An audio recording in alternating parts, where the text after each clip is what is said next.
Welcome back. Let's continue here now. Finance Minister Enoch Godongwana is expected to deliver the medium-term budget policy statement on November 1 with mounting municipal debt and escalating crisis in energy and logistics. As we await his speech on the 1st of November, there is intense speculation on the course he might adopt. Now, let's discuss this. We're now joined via Teams by political analyst Bongani Mahlangu. Bongani, thank you so much for your time this afternoon. Just talk to us about, some of the reports are suggesting that Finance Minister Enoch Godongwana's budget cuts to be announced in the medium-term budget will be moderate and will also not exceed normal, government underspending as in previous years. What can we expect from your vantage point? Thanks for the opportunity and greetings to you guys in studio.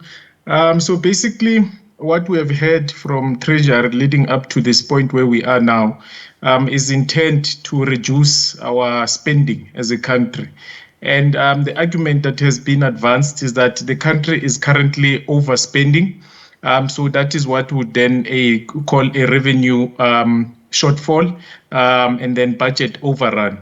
But then when we look at the over expenditure or calculate the over expenditure, we are talking about less than 55 billion rand. And we are also talking about less than 7%. And that is also, to mention, in line with historic patterns. I mean, from 2017 to 2020, we have seen over expenditure at, on average, about 70 billion rand. We are currently less than 55 billion rand.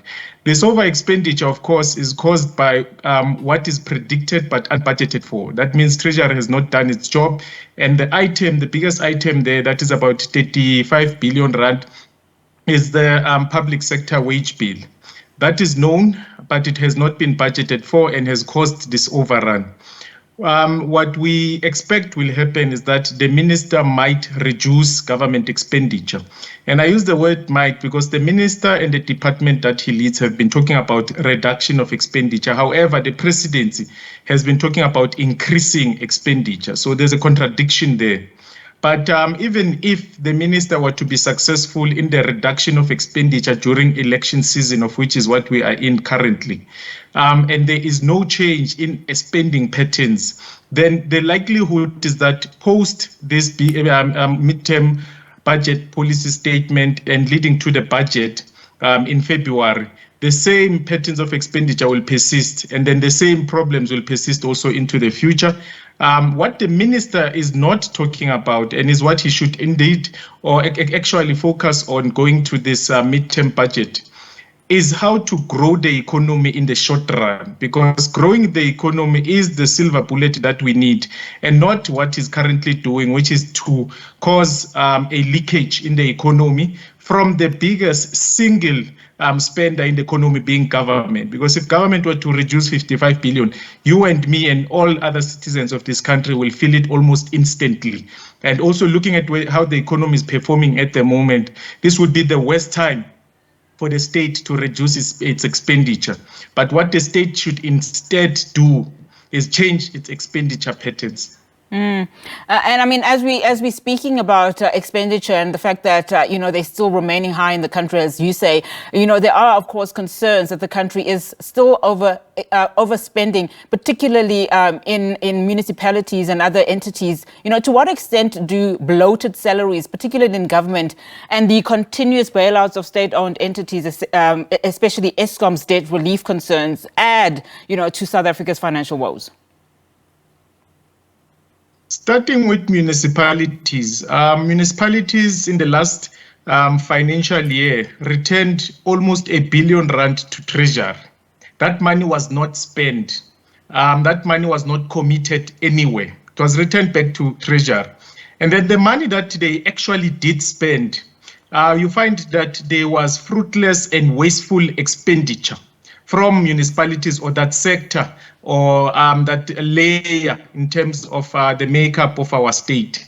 So what I'm trying to argue is that it is not necessarily the accessibility or the availability of resources. However, it is about how those resources, those few resources, are indeed utilized, when utilized, because if almost $1 billion is returned, that resource was not utilized. And then when we have fruitless and wasteful expenditure or unauthorized expenditure as well, that means those resources were not properly utilized. So then that should tell you and I that the focus must instead be there.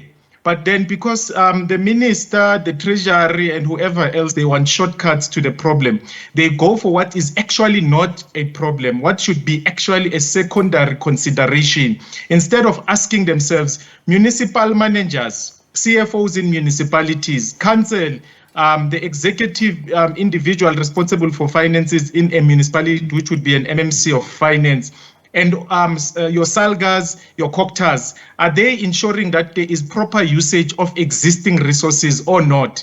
And if they are, what consequences are there to prove that they have been making meaningful interventions, if any? ESCOM will be a problem. But if you look at the problem that ESCOM is, it's not necessarily because of the finances or the management of finances, but because of corruption that is taking place in that public entity.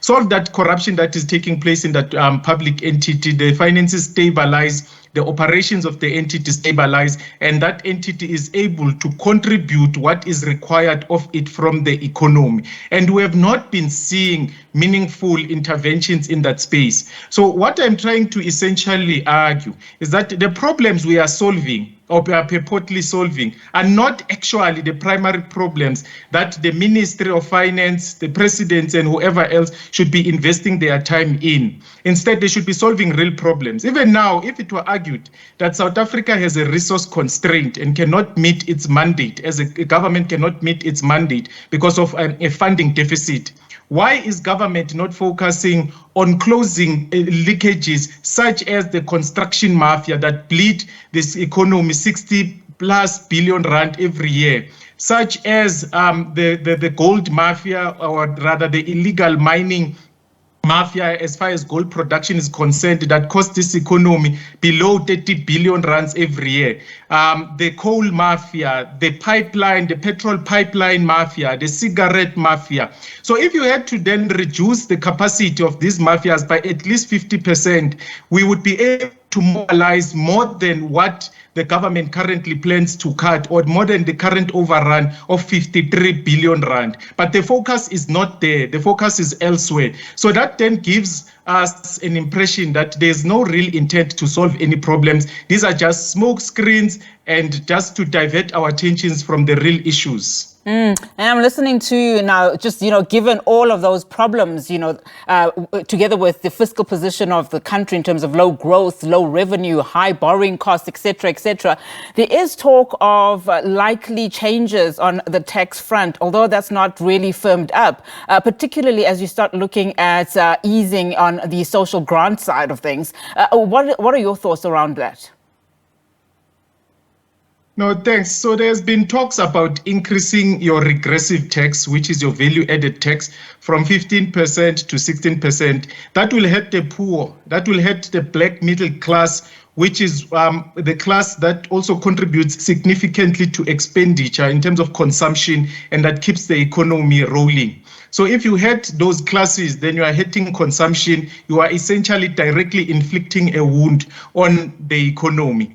And then also, if you look at something else here, like in 2011 to 2022, you find that the population, according to Stats SA, grew from 51.7 million to 62 million. But our GDP at the same time increased by 12%. That is plus minus year on year 1%. So then when we look into the GDP per capita during that period, you find that it has not relatively moved. So that means in 2023, South Africans are poorer, or as they were about 11 to 12 years ago. So the standard of living and the quality of life as far as GDP per capita is used as an indicator, we have not made much progress. So now if you then play around with increasing the tax by a percentage, the regressive tax by a percentage, you are then hurting the very same people that are experiencing the same GDP per capita that they were experiencing about 11 to 12 years ago. So it's not a good avenue to walk in, but there are alternatives, as I've said and as I have mentioned.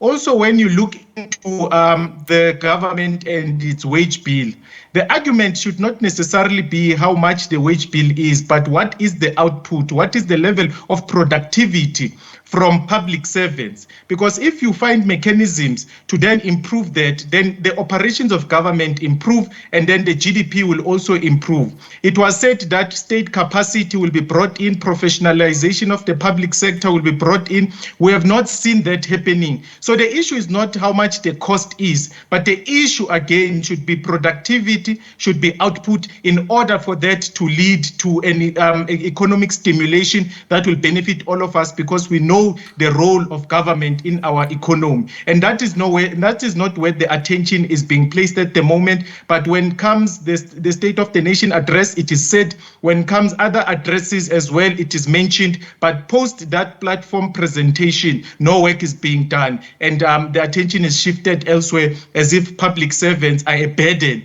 to the state and they must be culled in order to generate some savings, resource mobilization, in order to get the state going. Change your expenditure patterns.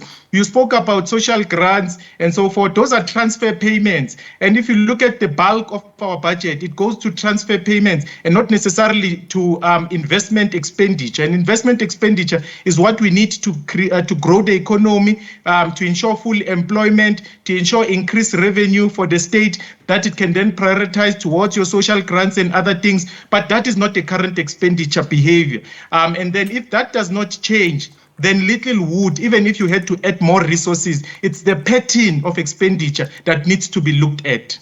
All right. Thank you so much for your time, Bongani, this afternoon. Of course, Bongani is an independent economic and a political analyst, just talking to us there about the upcoming medium-term budget policy statement on November 1.